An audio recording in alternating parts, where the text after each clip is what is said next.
Today, a team from the Singapore's Manpower Ministry is bringing me on a surprise inspection. These are generally the unsafe conditions that are commonly found in construction site.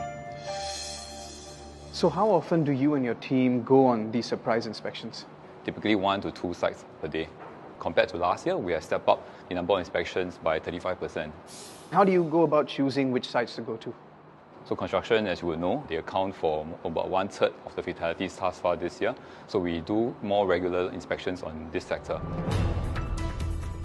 Inspections have been ramped up because of a surge in workplace fatalities.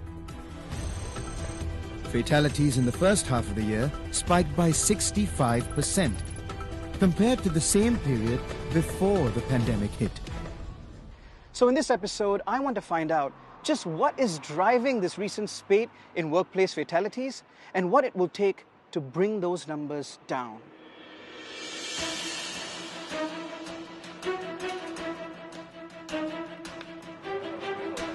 Sebastian, so what's the situation right now? We are going to commence the inspection. There are currently a couple of subcontractors on site, some of them doing form work, some of them doing piping works. All right, let's do it.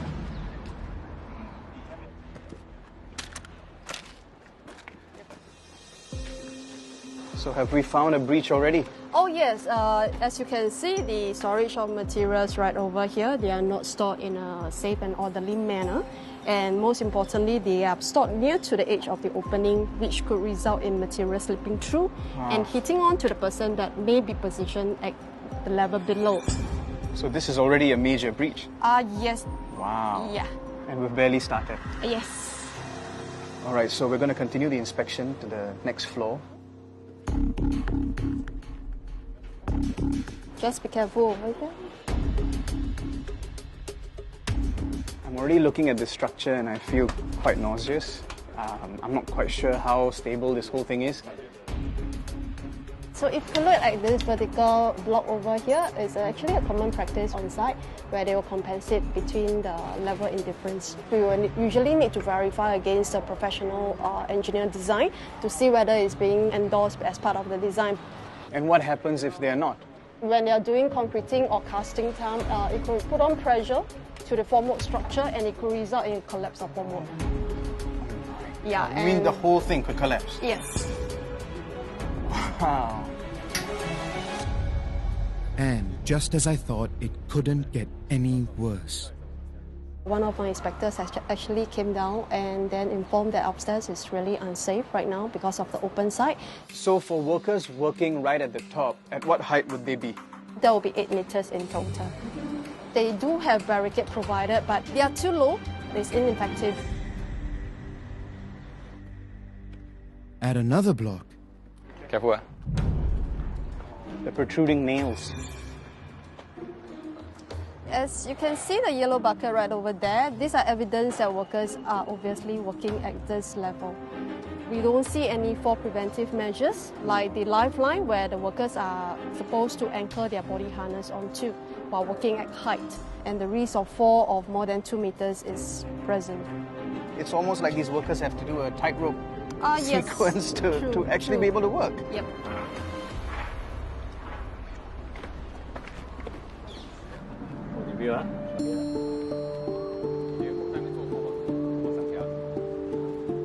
So Sebastian, what's the outcome of that deliberation? We will be issuing a full stop work order on this site.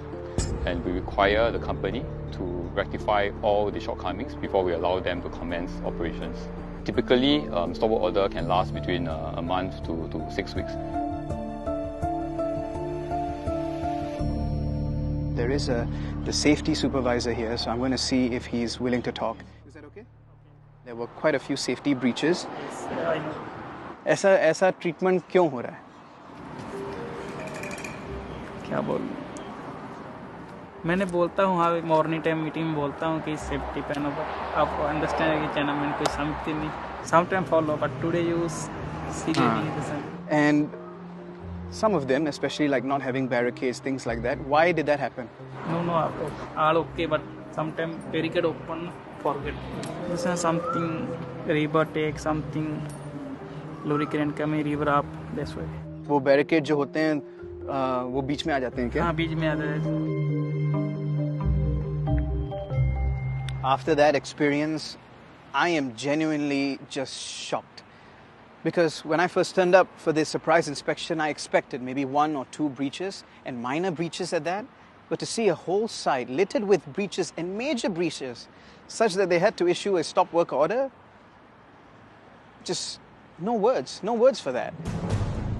I was told that the lapses found today were quite common. But to have them all found on one construction site, that's pretty rare.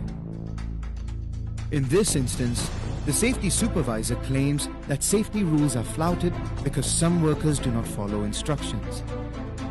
But if their lives are at stake, why wouldn't they?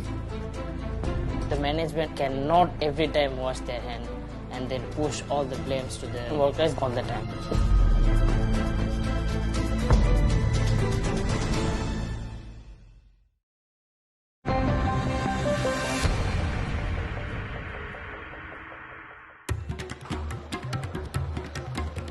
It's Sunday, a rest day for most migrant workers in Singapore.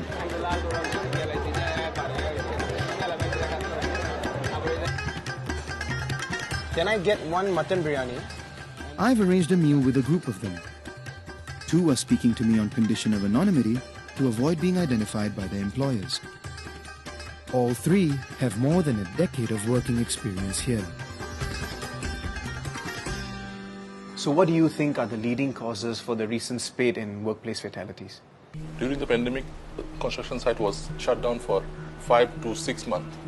The manpower being reduced and it's thousands of people, like workers being sent back, and some of them, they go by themselves. Last time, the same project, I have 15 workers. Now I only have 10 workers. So after the pandemic, what happens? You have extra time for 6 months. You cannot even make it. Even 1 year, you cannot make it. You have less manpower and you need more progress. Main con chasing the subcon want to do the first. Example, if we pulling cable or whatever, installation PowerPoint, 1 unit 6 days, 7 days. Now rushing day, my management puts me 2 days must finish. The safety supervisor come to scold me also. Hey, your worker never follow the safety. I issue fine. You want to follow safety, your management want to next week finish. How do I finish? Everyone is getting tired because they're more overtime, they're more working. How are working hours now different from before the pandemic? Before the COVID, usually it's around 10 to 12 hours max. But after the COVID, it's 13, 14 to 15 hours even some companies. In September, non-profit organization TWC2 or Transient Workers Count 2 surveyed almost 700 migrant workers. The results show that on a given Friday, almost 1 in 4 workers in the construction sector work more than 12 hours. This is illegal, even if workers get overtime compensation, unless companies seek exemption for urgent duties in public interest. But according to employment law, workers are not allowed to work more than 12 hours a day. Are you aware of that? Some people are aware of it and some people don't, but it doesn't really matter. Why we want to work more? Because our basic salary is very low, like on average $18 to $25 For the whole day? for the whole day. So how much is overtime? Overtime is usually 1.5 times comparing from the basic salary. One more important thing is not having enough safety professionals on site. Some company deploy safety supervisors but force them to do double role. So here is a conflict of interest because safety supervisor, his role is to ensure the safety. So he will actually chase everybody to do the work safely. On the other hand, if the progress supervisor, his company will, end of the day, will ask him how much work area you have completed, but they will not ask how safe it was. So how can you measure progress and safety at the same you time? cannot. When you face these unsafe conditions, are there avenues for you to report these issues? Seldom workers dare to report And why is that? because they report to M1, maybe the company not happy about him, and the company have all the right to terminate them. Contractors tend to push workers to meet project completion deadlines. because delays mean late penalty fees. And for some, that could cost tens of thousands of dollars for every day a project is delayed. Cost pressures and deadlines, competing with safety. It's no surprise lapses occur. And when they do, this matters.